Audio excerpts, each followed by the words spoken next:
Gold, trusted gold buyers. మీరు తాకట్టు పెట్టిన బంగారాన్ని విడిపించి ఈ రోజు ఉన్న మార్కెట్ ధరకు కొనబడను.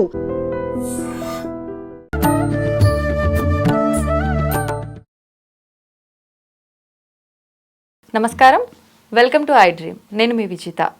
ప్రస్తుతం మనతో పాటు ఉన్నారు ప్రముఖ ఆధ్యాత్మికవేత్త, శ్రీ విద్యా ఉపాసకులు, ఎంతో మందికి మంత్రోపదేశం చేసిన గురువుగారు శ్రీ గురు కరుణామయ్య గారు మనతో పాటు ఉన్నారు. ఇప్పుడు గురుగారితో మాట్లాడి మన సందేహాలన్నింటినీ నివృత్తి చేసుకుందాం. నమస్కారం గురుగారు. శ్రీమాత్రే నమః. గురుగారు, మనకు వారాహి నవరాత్రులు రాబోతున్నాయి. మామూలుగా అందరం కూడా శరన్నవరాత్రులు ఎక్కువ ప్రత్యేకంగా చేసుకుంటాము, అందరికీ తెలిసిన నవరాత్రులు. వారాహి నవరాత్రులు అనేసరికి అమ్మవారు ఉగ్ర రూపం, పేరు వినగానే ఉగ్రంగా అనిపిస్తూ ఉంటుంది, వినటానికే భయంకరంగా. మరి అటువంటి అమ్మవారిని ఈ వారాహి నవరాత్రుల సమయంలో పూజిస్తే మంచిది అని చెప్పి వింటున్నాం. ఉగ్ర రూపాన్ని అందరూ ఆరాధించవచ్చా గురువుగారు? ఈ అమ్మవారు వేరు, ఆ అమ్మవారు వేరు అనుకోవడంలోనే మనం భ్రమల్లో పడుతున్నాం. ఒకే అమ్మవారు మన పరిస్థితులను అనుభవించి మనల్ని రక్షించడం కోసం ఒక్కొక్క రూపంలో వస్తుంది. నిజానికి చెప్పాలంటే ఈ వారాహి నవరాత్రులు ఆషాఢ శుద్ధ పాడ్యం నుండి నవం వరకు వస్తాయి. అప్పుడు శూన్యమాసం అంటారు. ఆ టైంలో మనకి పెళ్ళిళ్ళు ఉండవు, ఏమో శుభకార్యాలు ఉండవు. ఇది శూన్యమే, అక్కడ పండగలు ఉండవు.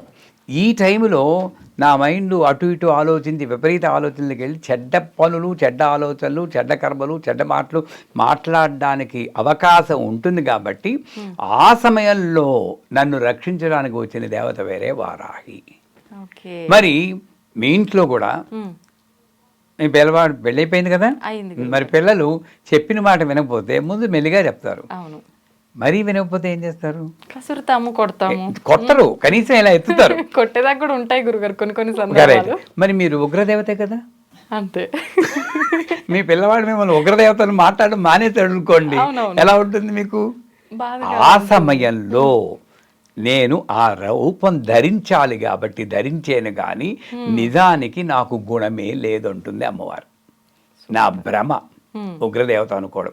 ఆ లెక్కని దుర్గమ్మ వారు కూడా మహిషాసురుని సంహరించింది ఇలా అని. మరి వెజవాడ కనకదుర్గ గుడికి వెళ్ళకండి, ఉగ్రదేవత కదా. ఇది ఎక్కడో ఒక్కదానికే అన్వయిస్తున్నారు. ఏమిటంటే వీళ్ళందరికీ అంటే వారాహి వీళ్ళందరూ కూడా శ్రీ విద్యా తంత్రంలో వచ్చింది, తంత్రం మనకి పనికిరాదు, వైదికానికి పనికిరాదని ఒక వ్యవస్థ క్రియేట్ చేసి ఈవిడ్ని పూజించకూడదన్నారు. కానీ వారాహి దేవత లక్ష్మీదేవి యొక్క ఇంకొక అవతారమే. మనలోనూ లోపం ఉంది, వద్దన్నది మానేస్తున్నాం, కానీ చెయ్యమని చేయమో. అసలే ఇప్పుడు కార్తీక మాసంలో పొద్దున్నే లేచి నీళ్ళ స్నానం చేయమంటారు వీళ్ళే, అది మీరు చేయరు. మరి ఎందుకు వచ్చిన పని ఇంకో పని, ఇది మానేస్తే పర్వాలేదు అనుకుంటారు.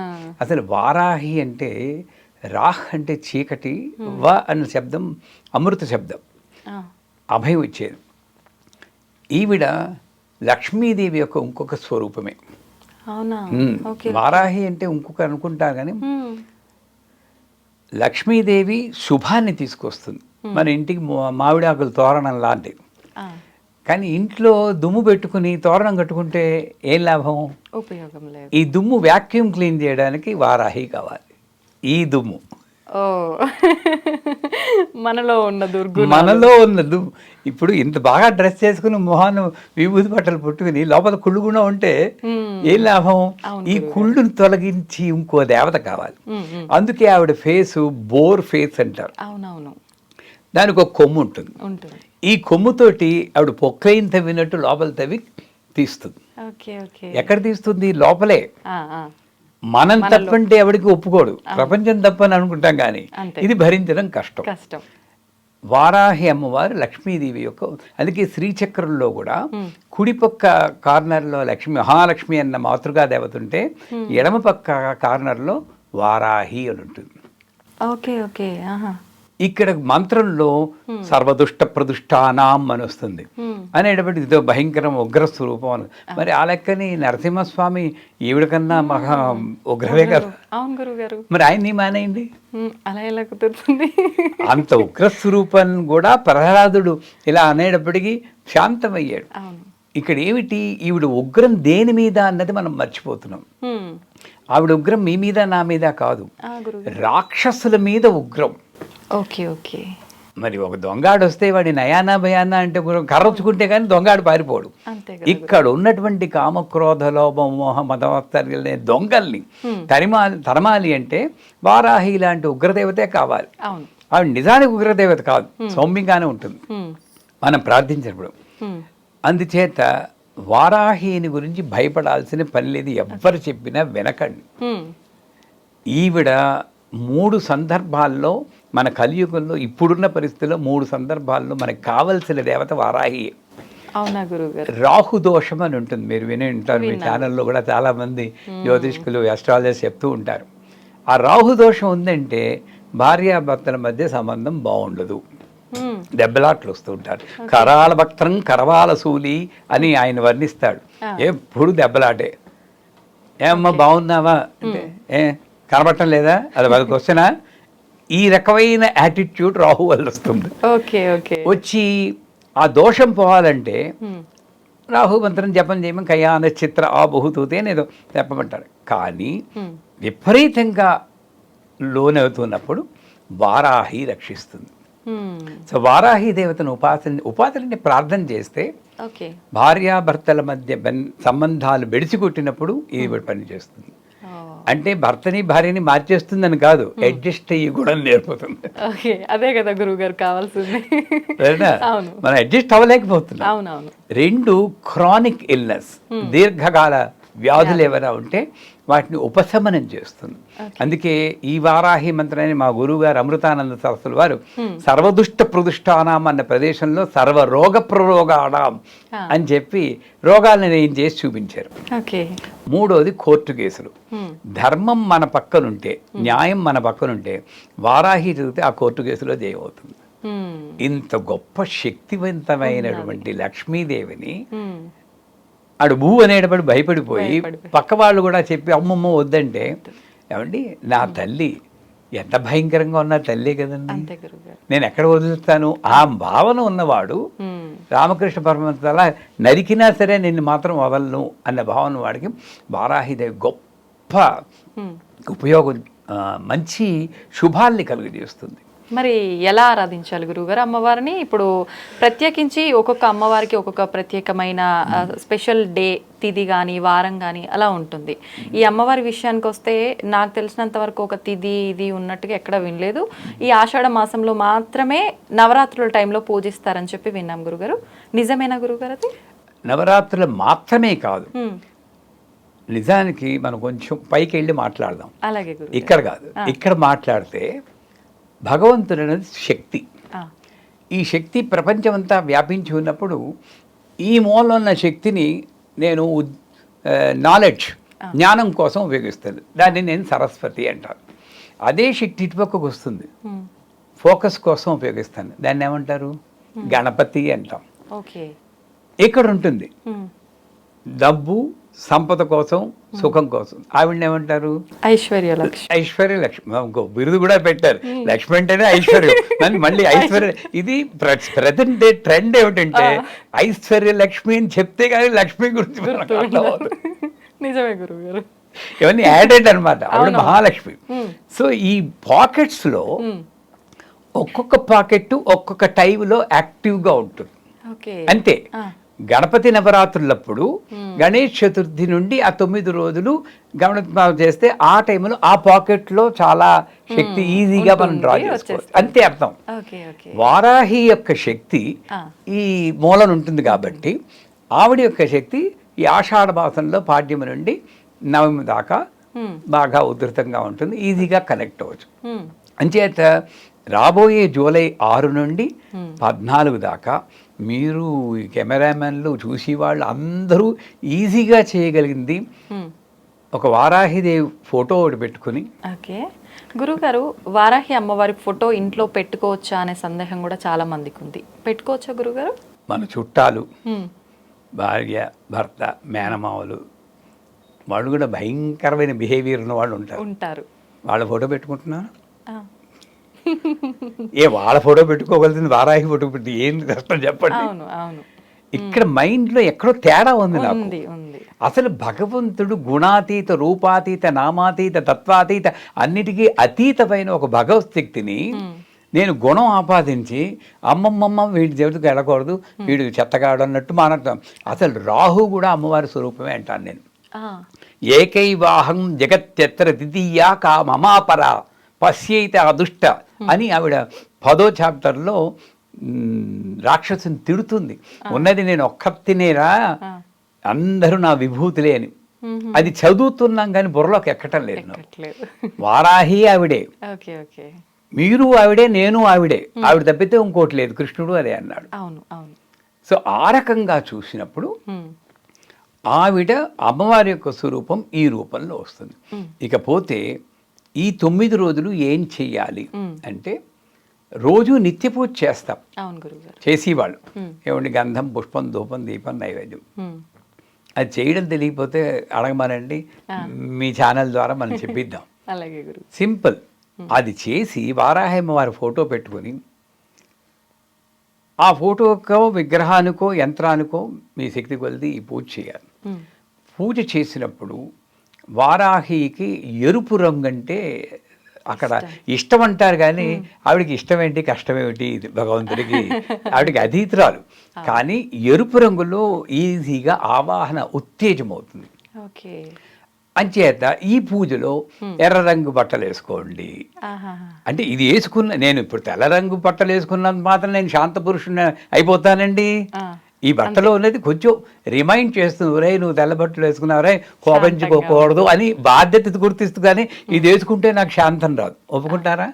కాషాయ వస్త్రాలు వేసుకున్నంత మాత్రాన్ని సన్యాసం అయిపోడు. ఇక్కడ సన్యాసం, ఇది అలంకారం. ఆ రకంగా చూస్తే కొంత మైండ్కి కొంచెం ఉపయోగంగా ఎర్ర బట్టలు వేసుకోవాలి. వేసుకుని వారాహి అమ్మవారికి విశేషంగా గారెలు, మినపగారెలు అంటారు.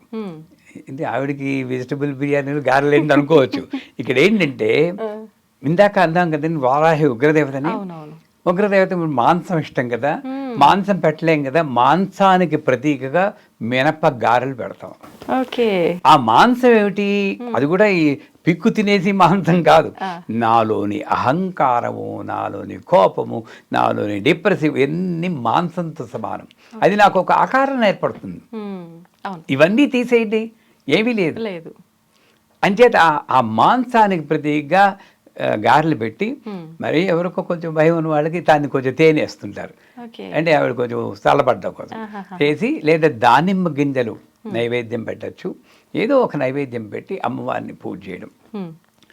ఈవిడికి బృహద్వారాహి, కిరాతవారాహి, ధూమ్రవారాహి, శ్మశానవారాహి, ఆ పేర్లు చూసి మనం భయపడిపోతాం. వాటి జోలికే వెళ్ళద్దు మనం. లఘువారాహి, బృహద్వారాహి అని 2 మంత్రాలు. ఈ బృహద్వారాహి అన్న మంత్రం మాలాంటి గురువుల దగ్గరికి వెళ్ళి అది తీసుకోవచ్చు, దీక్ష తీసుకోవాలి. దానికి కూడా డైరెక్ట్గా ఇవ్వకూడదు. గణపతి, బాల, రాజశ్యామల చేసేక వారాహి వస్తుంది. గణపతి మూలాధారం, బాల స్వాధిష్టానం, ఇక్కడ అనాహతంలో రాజశ్యామల, ఇక్కడ వారాహి ఇచ్చేసుకో. లేదు మీలాంటి వాళ్ళు అసలు దీక్ష లేని వాళ్ళు, ఐం గ్లౌం వారాహ్యే నమః, ఇది లఘు వారాహి. ఐం గ్లౌం వారాహ్యే నమః, ఈ మంత్రాన్ని చెప్పుకుంటూ పూజ చేసి, ఈ 16 ఉపచారాలు అయిపోయాక నైవేద్యం పెట్టి తర్పణం అంటారు. ఈ తర్పణాలు ఏమిటంటే, సాధారణంగా ఈ శ్రీ విద్యలో ఉన్నటువంటి దేవతలకి తర్పణం చేస్తే మంచిది అంటారు. మనకి తర్పణం అనగానే పోయిన వాళ్ళే గుర్తొస్తారు, అదొక మిస్నోమరు. కానీ తర్పణాల్లో ఇలా చేస్తే దేవతర్పణం, ఇలా చేస్తే ఋషి తర్పణం, ఇలా చేస్తే పితృ తర్పణం, ఈ ముగ్గురికి ఇచ్చి తర్పణం. బట్ వీటి వెనకాల బ్యాక్గ్రౌండ్ మూలం ఏమిటంటే, తర్పయితి తర్పణం అన్నారు. Expression of gratitude and happiness ఈ తర్పణం. మా తాతగారికి కూడా నేను తర్పణం చేస్తున్నా అంటే, థ్యాంక్ యూ తాతగారు, అమ్మ నాన్న ఇచ్చారు, చాలా మంచి వాళ్ళని, నాకు మంచి జీవితం ఇచ్చారు, థ్యాంక్ యూ. కృతజ్ఞత. గురువుకి థ్యాంక్ యూ, దేవతకి థ్యాంక్ యూ. ఈ ఉగ్రదేవతగా భావించి వారాహికి, అమ్మ థ్యాంక్ యూ అమ్మ, నీ దయవల్ల కుటుంబం చాలాగా ఉంటుంది తల్లి అని చేస్తే అత్యంత ఫలితాలు వస్తాయి. దానికి ఏమిటి, పంచామృతాలు తీసుకుని, పంచామృతాలు అంటే ఏమిటి, పాలు, పాలు, పెరుగు, పెరుగు, నెయ్యి, చక్కెర, నెయ్యి, తేనె, పంచదార. చక్కెర. పంచదార అంటే చక్కెర, అదే అది తెల్ల కాగితం పేపర్ లాగా. సో ఇవి తీసుకుని చేతిలో పోసుకుని ఇలా ఐంగ్లం వారాహ్యే నమః తర్పయామ నమః, ఐంగ్లం వారాహ్యే నమః తర్పయామ నమః. సింపులే. అది వదిలితే ఈ పంచామృతాల తర్పణం వల్ల ఈ పంచ ఇంద్రియాలు అదుపులో ఉంటాయి. అవి అదుపులో లేక కదా ఎన్ని కర్మలు అనుభవిస్తున్నాం, ఇవి అదుపులో ఉంటాయన్నమాట. ఆ అదుపులో ఉండడం కోసం పంచామృతాలతో తర్పణం చేసి గౌరీదేవి లాగా చేసుకోవచ్చు. గౌరీదేవికి తర్పణం చేసి ఆ తీర్థాన్ని మనం తీసుకోవాలి. ఈ 9 రోజుల్లో చేస్తే చాలా మంచిది. రోజుకి 108 సార్లు చేయండి, లేదా 16 సార్లు చేయండి.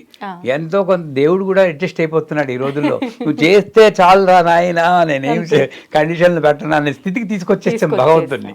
బిజీ అయిపోయాం కదా మనం అని చేత. సో భగవంతుడికి కూడా టైం ఇవ్వలేనంత బిజీ. ఇందాక చెప్పారు కదా, రోజు పూజ చేయకూడదు కదండి, ఈ రోజుల్లోనే చేయాలి, ఈ రోజు బర్త్డే వాళ్ళకి అన్నట్లు.